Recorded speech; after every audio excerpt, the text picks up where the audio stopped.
So how are you? I'm very well, thank you, and how are you? Yes, I'm well, thank you. So, as you know, we do a lot of these interviews with exec colleagues around different things. We thought we'd try something a little bit different today for everybody watching. So we're in person for once instead of Teams, which is quite exciting, also a bit weird. So we're both probably going to be a little bit awkward for you, but hopefully it'll just be a good opportunity for you to hear from Debbie in a different way, and just understand some of the challenges and some of the opportunities that brings, and just to get to know her really. So over to you. So most people know who you are. For those that don't, what's your role and what do you do in the organisation? Okay, thank you. So for those that you don't know me, my name's Debbie Shanahan. I am the Interim Director of Nursing and Midwifery, AHPs and Patient Services here at Northampton. An absolute pleasure to have been asked to take up this role to lead the absolute fantastic teams that we have out in the organisation. Thank you. Let's go back.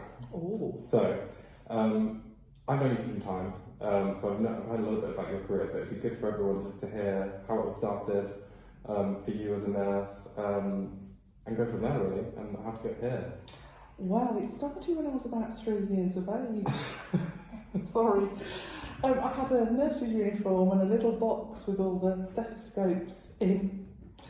And that's where my passion and for being a nurse came from. And then I worked really hard to get all my qualifications to become a nurse. I was very fortunate in '84 to start my student nursing at Nuneaton and had an absolute blast for the 3 years that I trained and qualified in '87.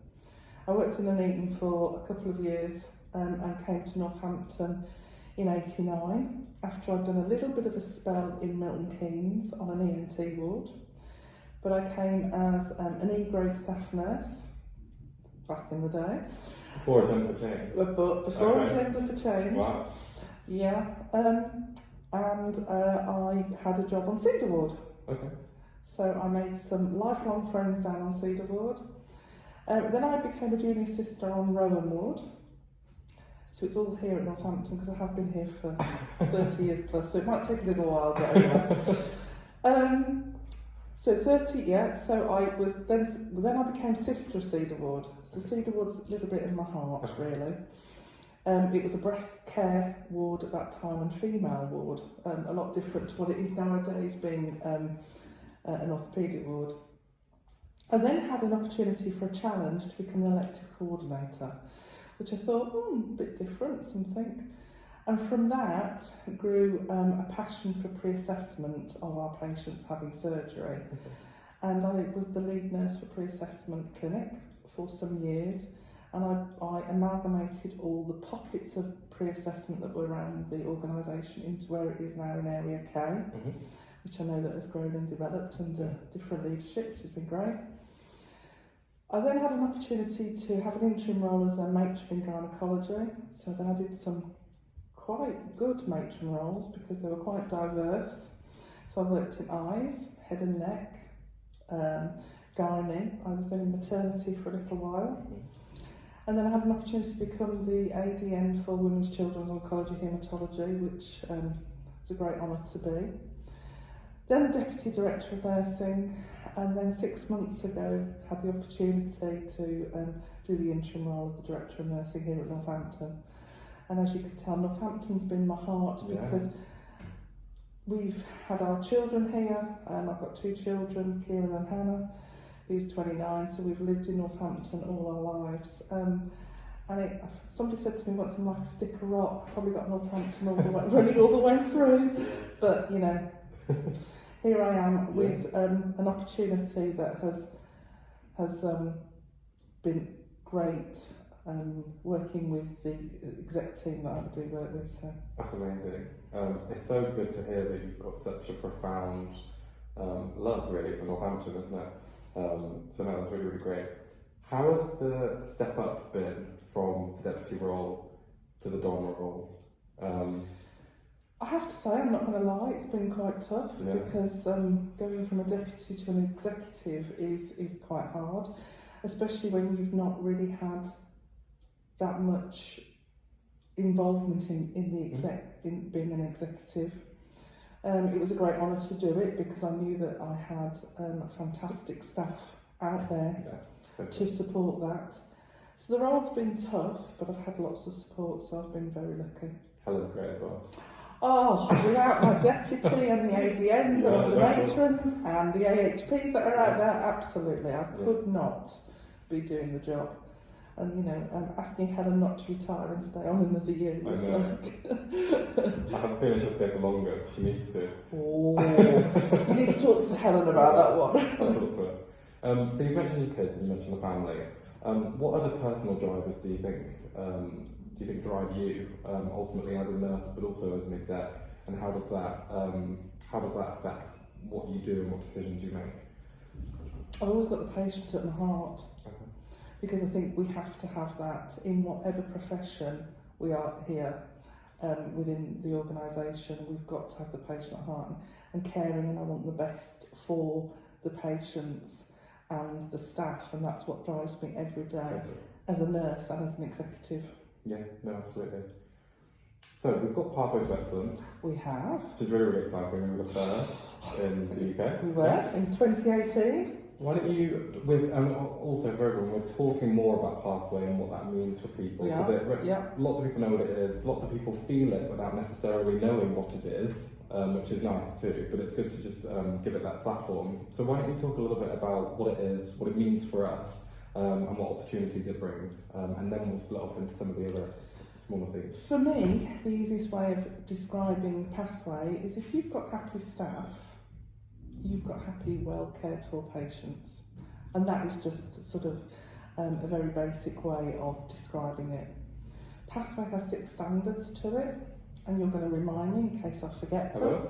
So we have leadership, we have well-being, we have shared decision making, safety, quality, and practice development. Well done. Makes a change, but I always miss one normally. If you combine all of those, you are ensuring that your staff are recognised. There's some meaningful recognition that we've got spades of out there. It doesn't take a lot, does it, with our values to say, be kind and thank people. Absolutely. And it's got to be meaningful.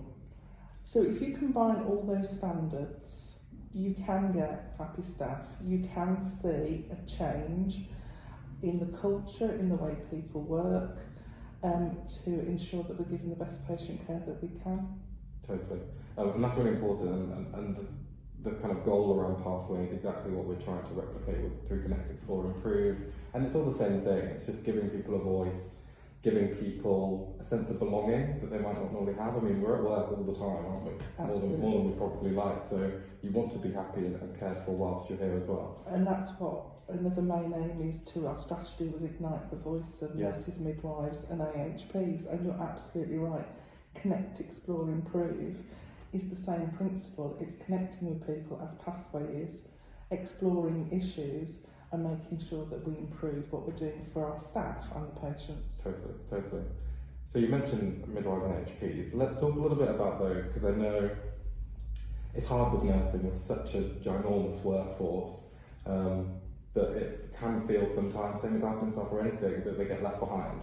But I know that that's not what you're about, and you're committed to not doing that. So why don't you talk a little bit about, we'll start with AHPs, talk around the value, talk about what they mean for us, and what we want to do for them. So the value our AHPs bring to our patients is enormous. We are very lucky to have leads within our AHP workforce here, and we've just employed a workforce lead with some NHSEI monies, which is great, to have a look at the workforce, to explore and see what we do have. So it's just watch this space, because they're so valuable to the organisation.